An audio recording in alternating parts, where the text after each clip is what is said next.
साथ केडियानॉमिक्स के फाउंडर सुशील केडिया जुड़े हैं। उनसे समझते हैं कि इस समय मार्केट में उन्हें कहाँ अच्छा प्राइस एक्शन मिल रहा है। Sushil ji, good morning. बताइए इस समय आपका ये 12 स्क्रीन का सेटअप क्या बता रहा है, इस समय कहाँ पर कमाई होगी? कमाई देखिए ज्यादा ले लेके ही होगी, चाहे आप साल भर का व्यू ले लो, चाहे 3 महीने का ले लो, चाहे 1 महीने का ले लो। टाइम टू टाइम थोड़े माइल्ड करेक्शंस अलग अलग स्टॉक्स में आते रहेंगे। जिन स्टॉक्स में लगता है साइक्लिकल टॉप भी बन गया, वो भी गिरेंगे बेतहाशा जब ओवरऑल मार्केट की तेजी खत्म हो जाए। कोई एकदम आकस्मिक घटना अलग बात हो गई, तो हम कुछ स्टॉक्स को बस खाली अवॉइड कर रहे हैं। बाकी समस्या तो ये है कि दिमाग 1250 ग्राम का ही है और पैसे इतने से ही हैं और लेने 250 स्टॉक्स हैं। ये तो फिर शुरुआत कर लेते हैं। नंबर 1 स्टॉक कौन सा आपका इस समय, इस संवत में?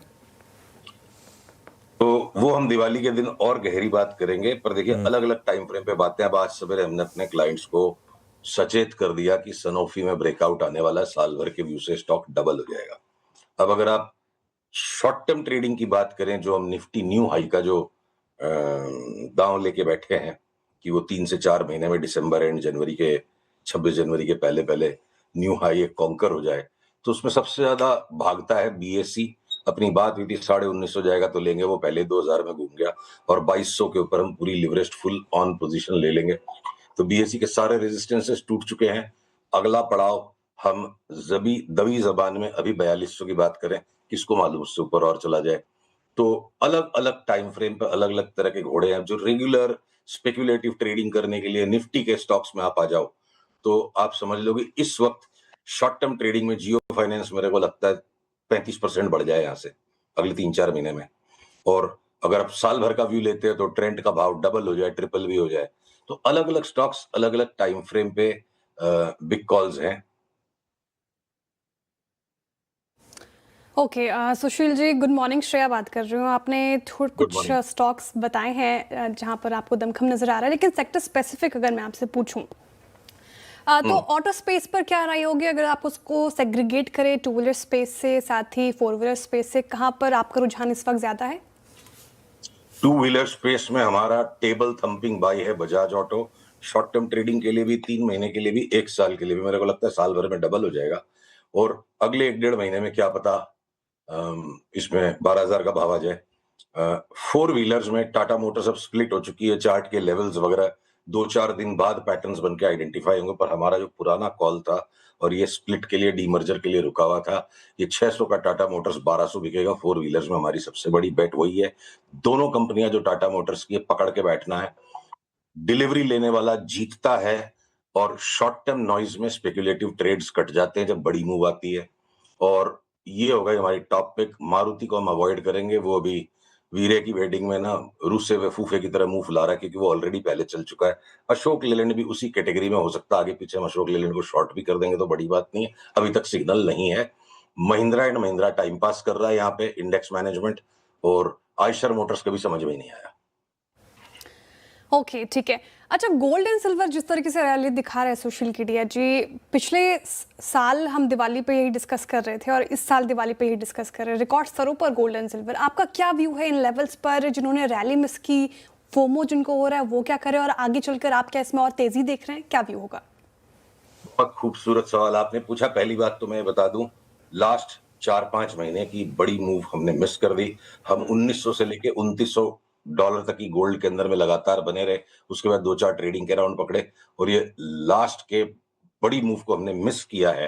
तो उसके साथ मैं आपको एक डिस्क्लोजर दूं, मेरी दरख्वास्त है, पीसीआर कृपया मेरी स्क्रीन को कुछ देर के लिए शेयर रखें। कल मैंने रात को वर्ल्ड की top 20 market cap wise top 20 gold and silver mining companies की चार्ट्स को डीपली स्टडी किया। जब ये छूट गया, दिल जल रहा है, मन खराब है, बाकी दुनिया कमा रही है, हम क्या करें?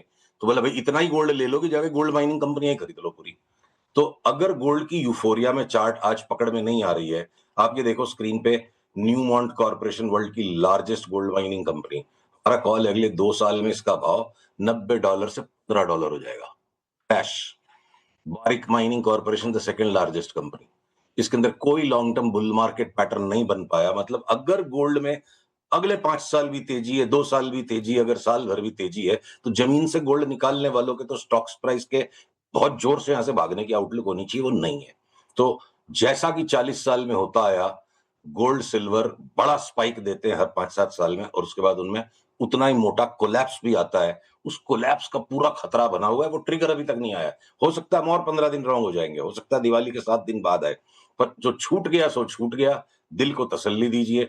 35% गोल्ड में नहीं कमाया हमने, स्टॉक्स में 70, 80, 90% कमा लिया। पैसे ने ज्यादा ही कमाया है। आपको मैं फटाफट दिखाऊं बारीक। गोल्ड के बाद Agnico, Wheaton, Precious, Franco Nevada, Goldfields limited, किसी के अंदर में भी long term bull market pattern नहीं है, सब में रैलिंग पैटर्न है। तो गोल्ड अगर छूट भी गया और 5% छूट जाएगा तो दिल जला के कोई फायदा नहीं है। शॉर्ट करना तो टोटल मूर्खता होगी, पर इस जगह पे दिल जला के जम के कोई गोल्ड खरीद ले तो वो भी कोई कमती मूर्खता नहीं होगी। गोल्ड जिसके पास है वो मजे करे, अपना ट्रेलिंग स्टॉप लॉस लगा के रखे, और जिनके पास नहीं हो स्टॉक मार्केट में काम करे। बिल्कुल। चलिए तो कुछ और स्टॉक्स की बात करते हैं। लार्ज कैप आईटी के नंबर्स आ गए, दो के आ गए, दो के अभी आने हैं। टीसीएस और एचसीएल टेक के आ गए। अब आज टेक महिंद्रा के आ जाएंगे और उसके बाद ऑब्वियसली इन्फोसिस पर सबकी नज़र रहेगी। ये चार्ट कुछ कह रहे हैं आपको, जिस तरीके से इतना पैसा गंवाया पिछले एक साल में लार्ज कैप आईटी में लोगों ने? देखिए, एचसीएल टेक और महिंद्रा पिछले 2 महीने से मेंटेन कर रहे हैं कि ये अरबी घोड़े हैं, और एचसीएल टेक की जो मूवमेंट अब आ चुकी है, एचसीएल टेक की जो मूवमेंट अभी तक बॉटम से आ चुकी है, ये अरबी घोड़ा साबित होना शुरू हो गया है। एचसीएल टेक ने अगर 1360 से अब ये मूव बना दी 1525 की। बढ़िया रिजल्ट्स को देख के, बढ़िया बातों को देख करके लोग लेने के लिए दौड़ रहे हैं। आज रेड कैंडल छपना शुरू हो गया। माइल्ड करेक्शन ये देगा, पर इस भाव से भी 1500 से भी 2200 का, 2400 का भाव अगर इसका हो जाए, कोई साल भर का व्यू ले, या टेक महिंद्रा भी यहाँ से डबल हो जाए इस भाव से, क्योंकि टेक महिंद्रा अभी तक चला नहीं। पहला पड़ाव हम 1700 का देखते हैं, बट अंतोगत्वा इवेंचुअली 2800 तक की चाल हम देखते हैं। तो ये जो लार्ज कैप से थोड़े से छोटे वाले 2 अरबी घोड़े हो गए। टीसीएस पे जो कंप्लीट कंसेंसस था, स्टोरी ओवर, टीसीएस अपना फाइनल लॉन्ग टर्म बॉटम दे दिया।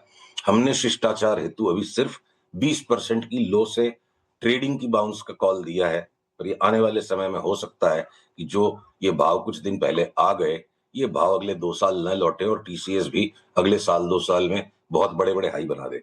विप्रो की चार्ट थोड़ी डावाडोल है, एंट्री पॉइंट हम खोज रहे हैं, अभी भी पिक्चर पूरा क्लियर नहीं हुआ है। बेचने का मतलब नहीं है। और इन्फोसिस में भी एक हम्बल बम्प अप फिलहाल के लिए आएगा। मंदी खत्म है सारे आईटी स्टॉक्स में।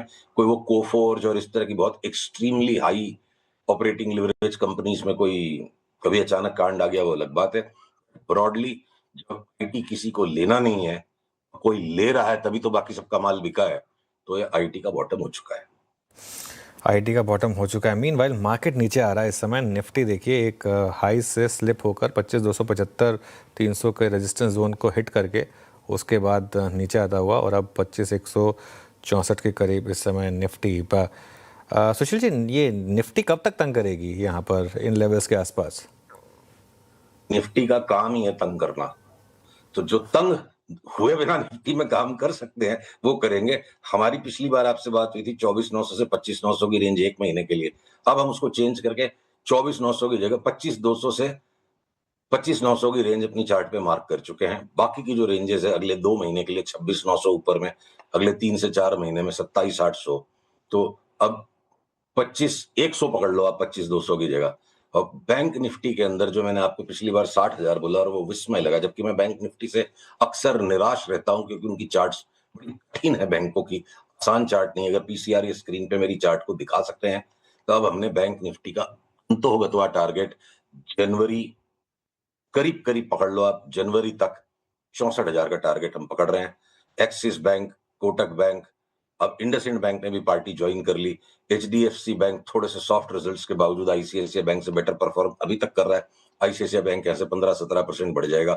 Canara, PNB, bank of Baroda doubt के घटबड़ के पैटर्न में भी ये घटघट करते हुए आगे सब 20-25% बढ़ जाएंगे।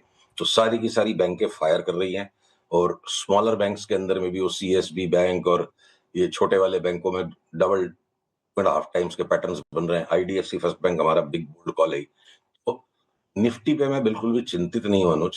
और देखिए थोड़ा थोड़ा घट के बढ़ के काम होगा, तो रोज मेरे लिए भी काम रहेगा, आपके पास भी काम रहेगा। ये अच्छा, एक आपका बहुत शानदार कॉल था आरबीएल बैंक 140 पे, आपने कहा था कि 500 से पहले नहीं बेचेंगे हम। अब वो आज 300 तो हो गया। क्या 500 की चाल अभी भी इंटैक्ट है? और नेक्स्ट आरबीएल बैंक कौन सा है? नेक्स्ट आरबीएल बैंक अपनी बात हो चुकी है। आरबीएल बैंक टाइप की, देखो आरबीएल बैंक में परसेंटेज मूव ज्यादा बड़ा है, और आरबीएल बैंक टाइप की, जिस बैंक को बिल्कुल अंडर एस्टिमेट कर दिया, अंडर रेट कर दिया, रेगुलेटरी कंसर्न्स लोगों को कुछ कुछ कहीं कहीं विस्पर होती है, सीईओ चेंज हो सकता है, ऐसी गॉसिप होती है, सारी चीजें प्राइस में बिल्ट इन है। आईडीएफसी बैंक कोई शांति से लेके बैठ जाए, रोज की ट्रेडिंग करने लायक स्टॉक्स नहीं है, साल भर बाद 3 गुना भाव मिल जाएगा, ऐसा हमारे को चार्ट पे लगता है। Okay, IDFC first bank. चलिए सुशील जी, बहुत बहुत शुक्रिया। आप मेरे साथ, अब हमारे साथ अगले, आप अब संवत वाले दिन जुड़ेंगे। संवत वाले दिन हम जो स्पेशल मुहूर्त ट्रेडिंग होगी, और बाई चांस की बात है उस दिन भी मंगलवार ही है, तो उस दिन बात होगी आपसे। थैंक यू सो मच आज हमारे साथ जुड़ने के लिए। Thank you ji.